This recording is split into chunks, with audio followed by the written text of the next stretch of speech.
Hello,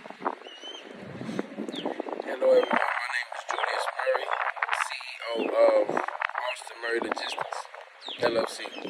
Formed here in the state of Florida, May 18, 2022. We actually went active with our authority through the FMCSA, August 18, 2022.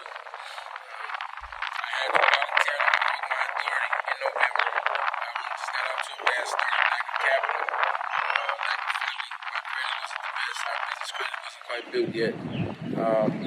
And I got put in a bad situation due to my own actions as far as leasing on an owner operator without the proper agreement in place.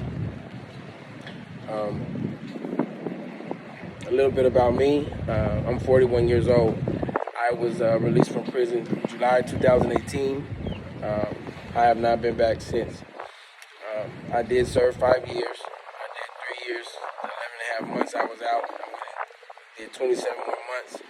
My transition started well before I was actually released, which it has to. It's inside of you first. I do stand on something just more logical and realistic about life, just taking full responsibility and accepting full accountability for our actions. And if we want things to be different, then we need to make different choices. As far as trucking, first off, when I came out, I'm an iron worker by trade. I weld, I erect steel, I erect structural steel, I fabricate. I'm not certified in welding, and it is done what it's supposed to do. Me myself, I have 9 children, 2 grandchildren.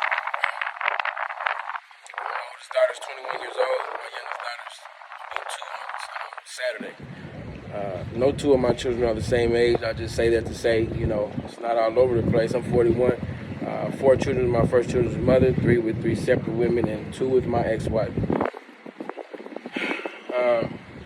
I say that to say that no matter how good, I went from $10 to $23 in 3 years, in my trade. And that's, from going from company to company, but also just gaining the knowledge as fast as possible. Increasing my skill level, and so therefore, so I receive more. Just going through a lot, I divorced last year, so going through a lot of being with someone, just the energy next to you that is not your partner, or you guys are not, connecting right, with your energy. Then therefore, no matter how many businesses you start, no matter how much money you make at work, no matter what you do for a living, your job, there's going to be setbacks and there's going to be complications.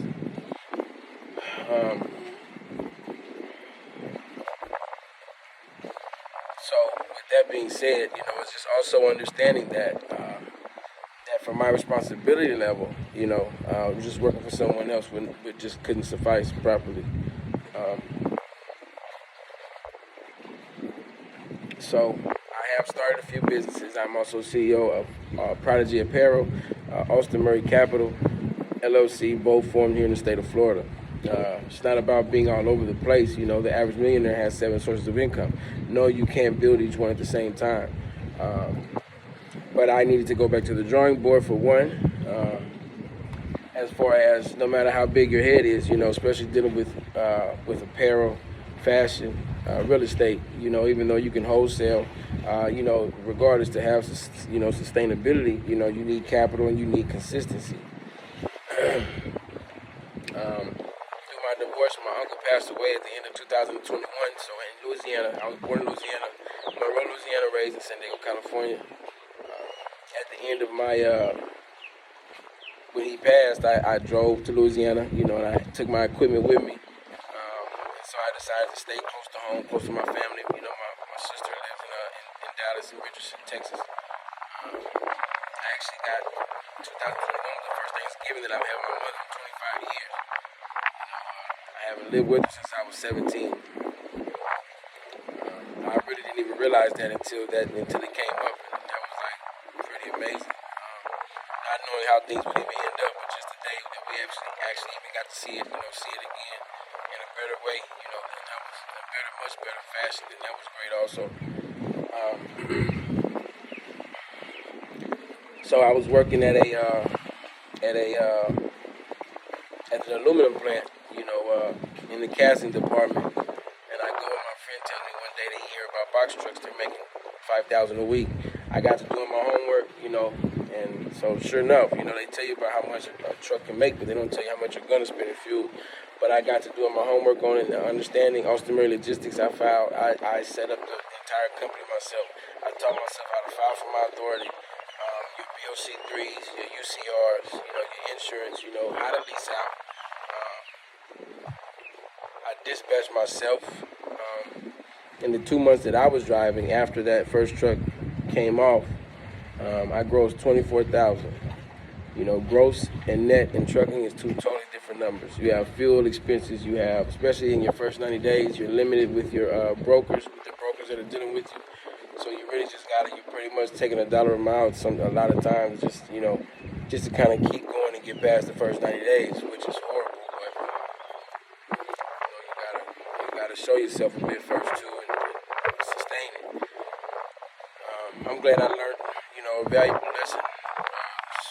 Very soon off, so luckily it could have been a lot worse, but I can recap, we can recap from that. Right now, I voluntarily revoke my authority. The only thing that's, I can reinstate just with insurance, and this time I would never use my personal truck again. We need the proper equipment, and still lease out, our authority. But the thing is, though, is that when I was released from prison, I started off at $10 an hour. I haven't been in the streets in a very long time.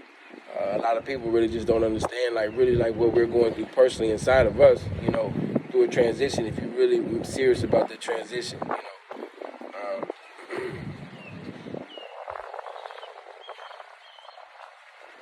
I say all the time, a lot of times though, with our one of the main reasons that our recidivism rate is so high.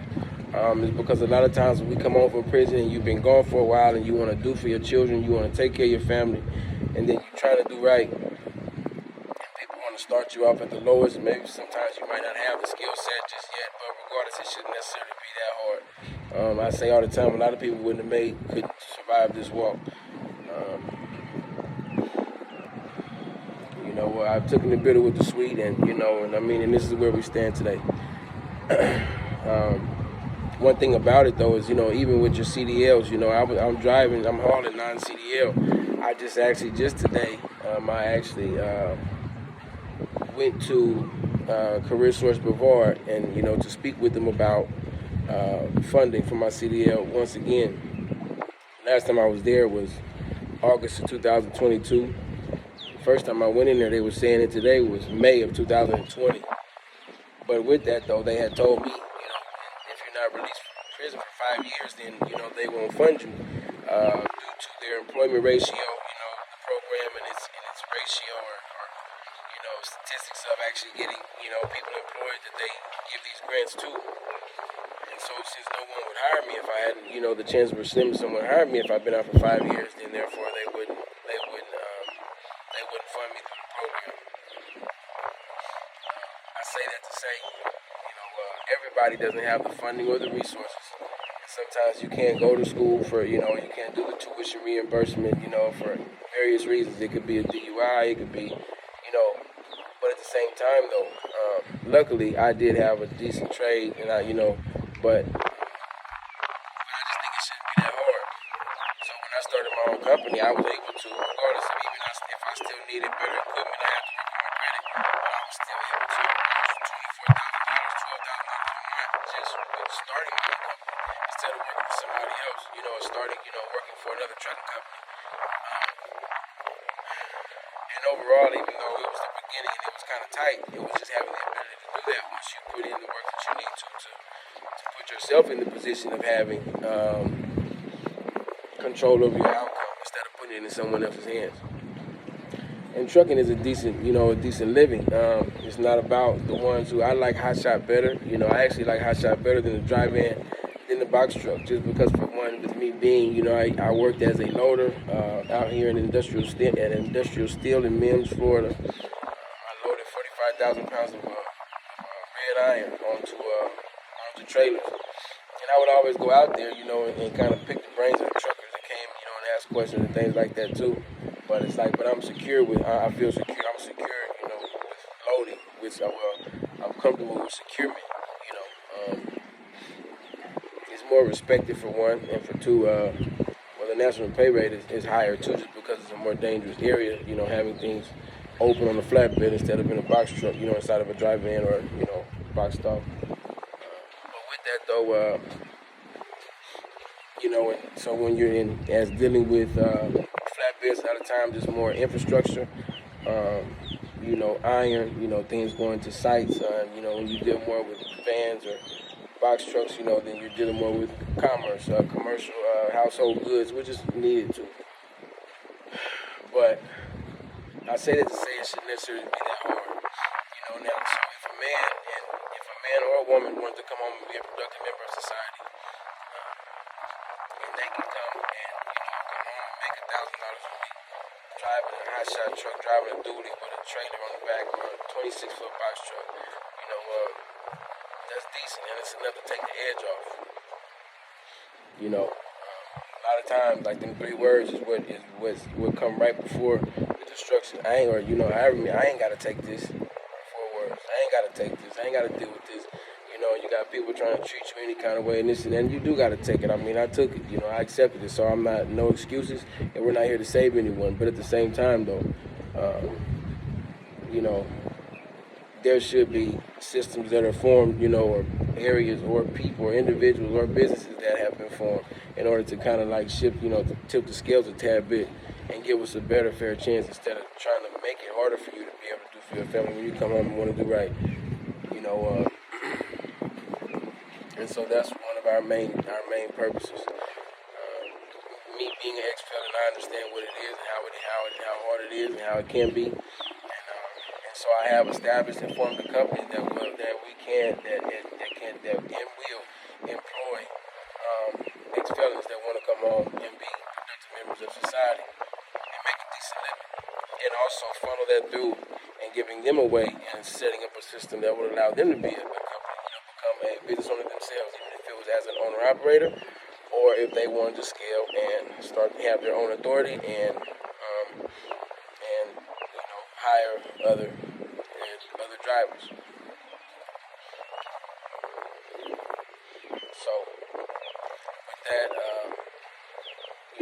we take pride in what we do, and we're here for for a real purpose, and so I ask Austin Murray Logistics for our country and for the families that we will positively impact, if you will seriously consider awarding us this grant. My name is Julius C. Murray, Sr., Chief Executive Officer of Austin Murray Logistics.